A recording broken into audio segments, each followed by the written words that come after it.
Bachelor cooking சேனல்ல சுவையான முட்டை குழம்பு தான் இன்னைக்கு வைக்க போறோம். சாப்பாடு, இட்லி, தோசை, சப்பாத்திக்கெல்லாம் போட்டு சாப்பிட்றதுக்கு செம டக்கரா இருக்குங்க. வாங்க வீடியோக்குள்ள போய் பார்த்துடலாம்.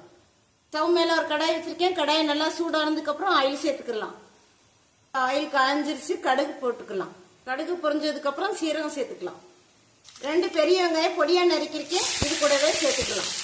வெங்காயம் வதங்கணும், அதுக்காக உப்புத்தூள் சேர்த்துக்கிறேன். ஒரு பேன்ல ஆயில் சேர்த்துக்கிறேன். இது கூட மஞ்சத்தூள், மிளகாய் தூள், கூடவே உப்புத்தூள், அவிச்ச முட்டைகளை சேர்த்துக்கலாம். ஒரு ஓரமாக எடுத்து வச்சிருவோம்.